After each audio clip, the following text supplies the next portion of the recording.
De estas células ganglionares, que vendrían a ser la segunda neurona de la visión, de la vía visual, perdón, van a partir una fibra que van a la superficie de la retina, acá, ¿ya? Que van a converger a nivel de la papila óptica para abandonar el globo ocular. Recién está saliendo del globo, de aquí, recién están saliendo de aquí. Toda esa información que nosotros estábamos viendo. Y van a formar lo que nosotros conocemos con el nombre de nervio óptico. Entonces, todas estas fibras que llevaron de aquí, que recogieron de acá, que vinieron y se unieron a las neuronas bipolares para pasar a los bastoncillos juntamente con los axones y formar y llegar a la superficie de la retina, recién salen como nervio óptico. Por lo tanto, es por esa razón que no se lo considera específicamente como si fuera un nervio, un par craneal de forma directa. Aquí los nervios ópticos van a alcanzar lo que vienen a ser, miren ustedes, estamos hablando de acá, ¿no es verdad? De aquí, alcanzan lo que viene a ser la cavidad craneana por los agujeros ópticos respectivos de cada uno de ellos, y a este sector se lo conoce con el nombre de quiasma óptico, procedente de la mitad nasal de cada retina, procedente de la mitad nasal, dice. O sea, a esto se refiere. Esta es la mitad nasal, de aquí para acá. Entonces, de esta retina, ya, no se olviden así, miren, están divididos en dos. Entonces, ¿qué es lo que hace? Llegan, después hay otra imagen que lo va a representar más cada uno de ellos, y entrecruzan con la del lado opuesto. Llegaron de aquí, pasaron acá, y aquí se entrecruzan, de forma directa, ¿ya? Con el lado opuesto de cada uno. Mientras que la fibra de la mitad temporal, el ojo lo dividió en dos, mitad nasal, mitad temporal. La de la mitad nasal bajan y entrecruzan a este lado. La de la mitad temporal baja directamente. ¿Me entendieron? No es que el ojo me lo divide así, pues no, pues son dos, sino que es uno el que me está dividiendo de esta manera. ¿Ya? Esta mitad temporal de cada retina no se va a entrecruzar, por lo tanto, se va directo. Eso es lo que yo le estaba explicando acá. Después de la vía óptica que atravesaron el quiasma, constituye lo que nosotros vamos a conocer como cintilla óptica. Conforman la fibra que viene de la mitad temporal de la retina del mismo lado y por la mitad nasal de la retina del lado opuesto. ¿Ven? Todo esto se conoce con el nombre de cintilla. No les voy a hacer preguntas de estos así, pero ojo, les voy a presentar casos. ¿Ya? Entonces, tienen que comprenderlo esto que les estoy diciendo yo. No se olviden esta división, no es esta, es esta división. ¿Nasal? Temporal. ¿Listo? Bien. Entonces, sí.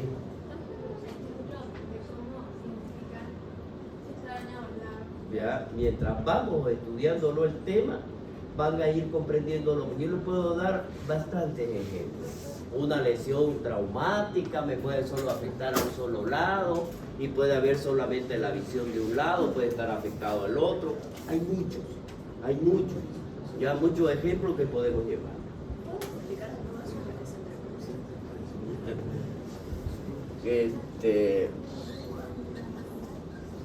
Bien. Lo voy a hacer más sencillo, ¿listo? Al ojo, es decir, la retina de cada ojo lo vamos a dividir en dos. Ya, olvídense de dónde nace y todo eso, ya saben ustedes. Dijimos que nacen a partir de la retina, que es una prolongación cerebral. ¿Bien? Eso. Entonces, aquí está. Lo estamos dividiendo. El nacimiento, para que podamos comprenderlo, que nace de la mitad nasal, esta de aquí, viene directamente, atraviesa el orificio para salir de la cavidad orbitaria y llega al quiasma y lo entrecruza acá. a este lado. Solamente estoy poniendo mi dedo acá porque más o menos sería en la base del cráneo, ¿no es verdad? Estoy aquí, lo entrecruza al otro lado. En cambio, el que nace del lado temporal, de la mitad temporal, no lo entrecruza. Se viene directamente, pasa al triasma y forma y se une con las otras fibras del lado opuesto, dice, es decir, con las que llegaron de este lado de acá. Se juntan y forman el nervio óptico correspondiente. A eso se refiere, ¿ya? Por eso es que las lesiones son totalmente diferentes. Las manifestaciones de las lesiones va a depender del lugar específico a donde ha ido a darlo.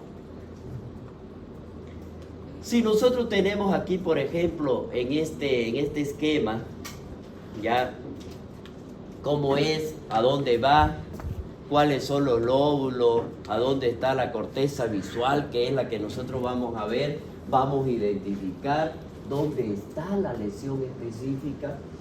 Ya sabemos nosotros que los que nacen de esta mitad de aquí es la que van a entrecruzar acá.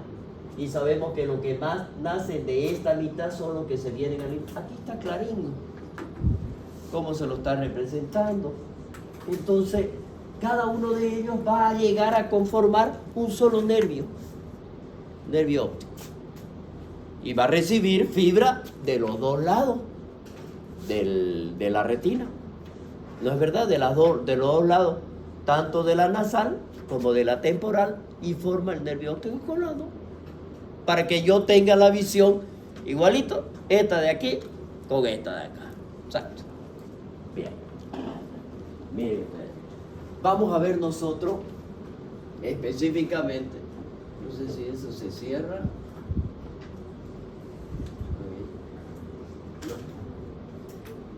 ¿Qué es lo que queremos ver nosotros aquí? El tamaño de la pupila. Miren ustedes acá.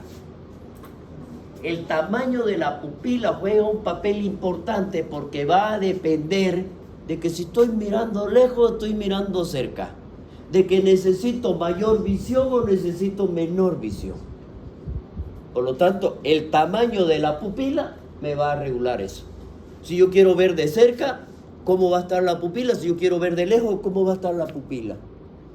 Entonces vamos a ver aquí que el tamaño va a estar influido por muchos factores. La vía aferente para constricción pupilar, constricción, cierre de la pupila por estímulo luminoso, el reflejo motor. ¿Qué significa esto? No voy a alumbrar por si acaso. Hagan de cuenta de que este es el ojo. Voy a utilizar mi linterna y lo voy a pasar directamente. Cuando llego a enfocar, ¿qué hace? Se cierra, lo retiro, se abre, se cierra, se abre. Eso es.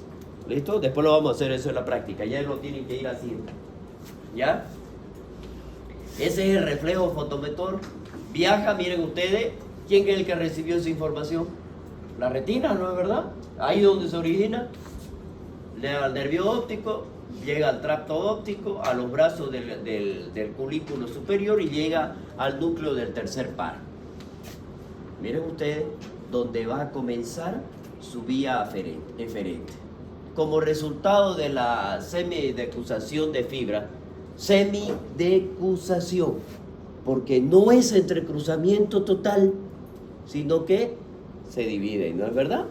¿Por qué? Porque ya dijimos, no se olviden de esto, ya dijimos de esto, ¿ya? De la vía eferente. Como resultado de esto, entonces, tanto en el quiasma como en el culículo superior, ambas pupilas responden al estímulo. Este lo vamos a conocer nosotros como reflejo consensual. ¿Qué significa? Significa que si yo examino este ojo, lo mismo está sucediendo en este otro. Es decir, le enfoco directamente, se cierra en este ojo izquierdo, el otro también se tiene que cerrar. Y por lo tanto yo al hacer el estudio veo, estoy examinando esto, pero también lo estoy mirando al otro. Tengo que identificarlo. Ese se llama reflejo consensual. El reflejo fotomotor es el cierre y la apertura, ¿no es verdad? Las pupilas se contraen también a la acomodación. Es decir, las vías de los reflejos siguen una vía distinta al reflejo fotomotor, probablemente con las conexiones corticales. Este reflejo de la acomodación es hacia dónde lo voy a llevar.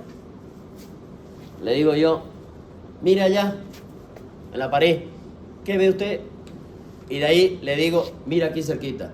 Y van a ver ustedes el reflejo de la acomodación. ¿Hacia dónde? O si no le digo, siga mi dedo. Y va a seguir. Pero miren ustedes a qué se va a referir con todo esto. Para ello, entran en juego las diferentes conexiones corticales que ha tenido. Mediante este reflejo, al acercar un objeto que estaba distante de nosotros, ocurren tres procesos. No sé. Y yo le dije, allá mire, y luego miren aquí, ¿no es verdad? Mira mi dedo, y lo va a hacer. Tres procesos van a ocurrir para lo que voy a realizar. Primero, la constricción pupilar bilateral. ¿Por qué? Por la constricción de los esfínteres de la pupila. Cierran y, por lo tanto, hay el reflejo de acomodación. La convergencia de los ejes ópticos. Están acá, así están, ¿no es verdad? Así. Entonces yo voy a ir acercando el objeto y esto va a ser así. Y va a llegar un momento en que va a estar así. Y ahí vienen las alteraciones después. Uno mira acá y el otro mira acá. Cuidado. ¿Ya? Entonces aquí nosotros estamos hablando de la convergencia de los ejes ópticos. El otro es el aumento del diámetro anteroposterior de los cristalinos. Esto es por contracción de los músculos ciliares. Eso ya se lo está viendo de acuerdo a los resultados de ello. Si nosotros vemos después de estos tres, la técnica de exploración, son cuatro aspectos distintos que tenemos que tomar en cuenta. La agudeza visual de lejos y de cerca, la perimetría y la campimetría, la visión de los colores, examen de fondo de ojo y reflejo visual. Por eso tengo que llevar el otoscopio, ¿ya? Hágame acuerdo para lo que hacen la práctica. La agudeza visual comprende la evaluación de la visión de lejos y de cerca. Visión lejana se usa la tabla de Snell y la visión de cerca la tabla de Jagger. Entonces, como vean ustedes, son las dos y es lo que todos han ido seguramente a hacerse un examen. Bueno, si no alguien levante, no me he hecho yo, ¿ya? Y esto es lo que se realiza. Bueno, ahora ya es todo computarizado, ¿no es verdad? Pero igualito el oftalmólogo lo que nos hace realizar esto, para ver hasta dónde es capaz uno de poder reconocer y poder ver. Para ver de cerca y de lejos. ¿Ya? Si nosotros vemos esto de cada una de las cartillas que nos permiten leer a dónde yo puedo verlo, a 0,5 metros, o sea, 50 centímetros, a 75, a 1 metro, a 1 metro 25 ya no alcanza mi mano, digamos, ¿no? Ya, entonces, a 1,50, entonces es a donde yo puedo leerlo. Eso es, para eso es esta tabla, ¿ya?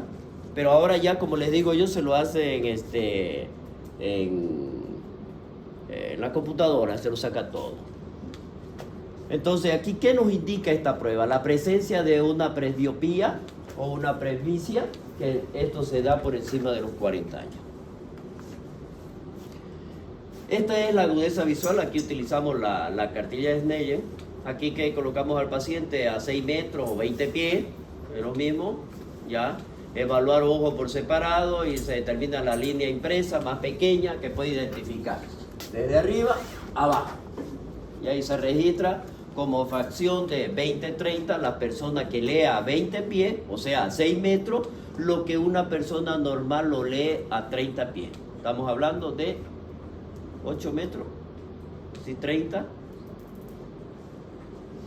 sería, si 6 metros son 20 pies, 9 metros, lo que lee normalmente. Eso es lo que me indica cuando me da la clasificación esta. Entonces la agudeza visual lejana normal sería de 20 sobre 20. Lo que leo a los 20, también la otra persona lo lee a los 20, con o sin lente. El campo visual es la técnica por la confrontación. El examinador coloca 60 centímetros del paciente y se examina por cuadrante. La técnica por amenaza, la denominación del déficit según el campo visual no retinal. la hemianopsia homónima, heteronómina y la cuadrantopsia. ¿Qué es lo que pasa con esto? Miren, aquí está el método de confrontación. Ya son raros los oftalmólogos que lo realizan, pero sí lo siguen haciendo, porque es muy importante que nosotros sepamos identificar hasta dónde llegue el campo visual para poderlo examinar. El examinador está frente a frente, medio metro, se cubren uno de los ojos, ambos deben coincidir su campo visual, es decir, le digo al paciente, nos vamos a cerrar este ojo, vamos a dejar abierto este, por lo tanto yo lo tapo el izquierdo y él tapa el derecho. ¿Para qué? Para que nuestro campo visual sea este de acá. Entonces yo voy a empezar a hacer el estudio, lo ve, porque ambos lo tenemos que ver. Lo veo, ya. Entonces ya uno más o menos se está haciendo una visión clara de esto. Eso es el estudio. Mover un lápiz de la periferia al centro, dentro del campo visual en varias direcciones, comparamos ambos campos, campo visual normal, por confrontación, temporal se extiende a 90 grados en la línea media, no se olviden, ¿no? Ahí, acá atrás sería 360, no puedo, ahí 90, y acá serían 180, pero de 90 para adelante, entonces ahí lo deberíamos ver, todos, cómo se debería analizar. Superior 50, arriba, nasal, en medio e inferior abajo. Bueno, es esto, más o menos el estudio campimétrico que realiza el oftalmólogo. La visión que da de forma general, ya, y eso se lo hacen a uno, lo ponen en como una especie de microscopio y le dicen, mire, avise cuando aparezca el punto. ¿Lo vio? Sí. Y ahí lo van marcando. Y hacen esto. Ya, casi semejante a lo que hacen los policías cuando uno va a dar el examen, ¿no? Las alteraciones, la hemianopsia nasal o temporal homónimas, que son ambas nasales o temporales, la heteronomia nasal de un lado y temporal del otro, y la horizontal inferior o superior.